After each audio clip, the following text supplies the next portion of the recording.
안녕하세요. 최혜경 공인중개사입니다. 부동산 구입 시 부모님으로부터 도움을 받을 경우에 자금 출처 조사 대상이 되지 않을까 염려하시는 분들이 들어 있습니다. 그래서 오늘은 그 자금 출처 조사가 어떠한 경우에 이루어지는지 한번 알아볼까 합니다. 보통 부모님으로부터 조달받은 자금은 정료로 추정될 수 있으니 주의를 하여야 합니다. 하지만 무조건 자금 출처에 대한 조사를 받는 것은 아니라고 하네요.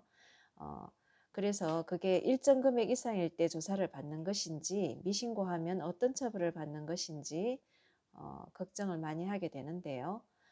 그래서 그 조건을 한번 알아보고자 합니다.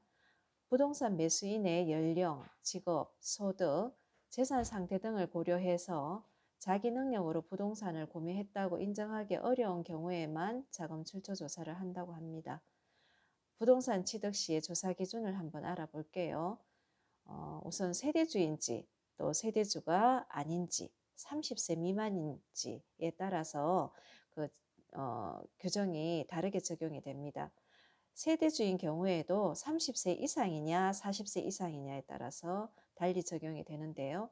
30세 이상이라면 주택인 경우에는 1억 5천만 원 이상, 기타 자산은 5천만 원 이상, 그리고 40세 이상인 경우에는 주택은 3억 원 이상, 기타 자산은 1억 원 이상일 때 대상이 됩니다.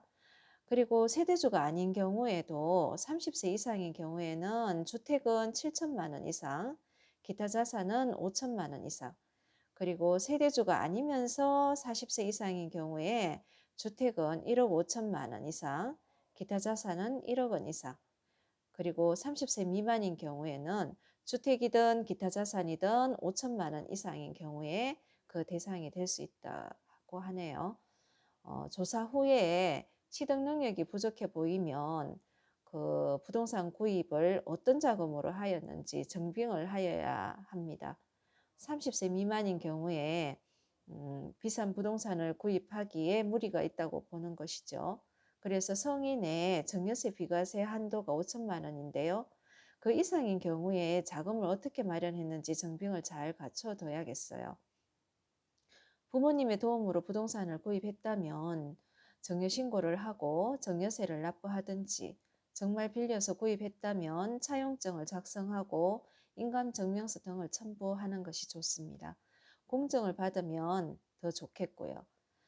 차용증에는 반드시 차용증을 작성한 시기와 채무 변제 조건, 그리고 원금 상환 방법과 이자율, 상환 시기 등을 기재하는 것이 기재하여야 합니다. 그리고 매달 같은 날 이자를 납부하고 또는 차용증에 근거해서 원리금을 상환함으로써 자력으로 구입함을 증거 자료로 잘 갖추어 있어야 합니다.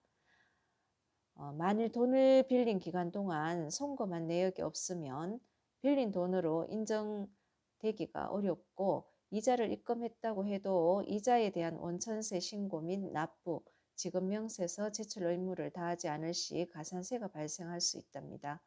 그런데 그 원천세가 좀 많아요. 금융기관이 아닌 개인 간의 자금을 빌려서 이자를 주는 경우 비영업 대금 이익에 대한 이자소득세라 해서 원천세는 이자소득세 25%와 지방소득세 2.5%총 27.5%가 됩니다. 법적으로 가족 간 거래에서 증여로 보지 않는 적정 이자율이 연 4.6%인데요. 하지만 이를 꼭 준수해야 하는 것은 아니에요. 대통령령으로 정하는 기준금액 미만인 경우에는 제외한다고 되어 있고, 이때 기준금액은 연 1,000만 원이에요.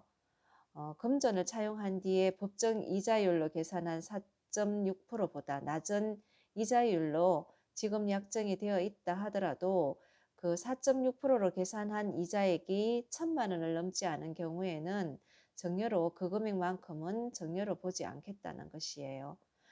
2억의 4.6%는 920만 원인데요. 1,000만 원이 되지 않으므로 이자를 무이자로 해도 이제 상관이 없습니다. 그러니 2억까지는 무이자로 차용이 가능하다고 할 수 있겠네요. 과세당국에서는 부모 자식 간 차용은 원칙적으로 증여로 추정을 합니다. 그러니 정려가 아니라는 것을 증명하는 것이 바로 차용인 거고 나중에 원금을 상환한 내역이 있어야겠지요. 어쨌든 내가 이러저러하게 벌어서 모은 돈으로 구입했음을 입증하면 되는 것입니다. 이때 100%를 입증할 필요는 없고요. 10억 원 미만이라면 80%에 해당하는 금액이 본인의 돈임을 확인하면 되고 나머지 20% 이하에 대해서는 자금 출처 조사를 면제받습니다. 부동산 구입액이 8억 원이라면 그의 20%인 1억 6천만 원에 대해서는 돈의 출처를 묻지 않는다는 것이죠. 부동산 가격이 10억 원 이상인 경우라면 그 가격이 얼마든 2억까지는 자금 출처 조사를 받지 않습니다.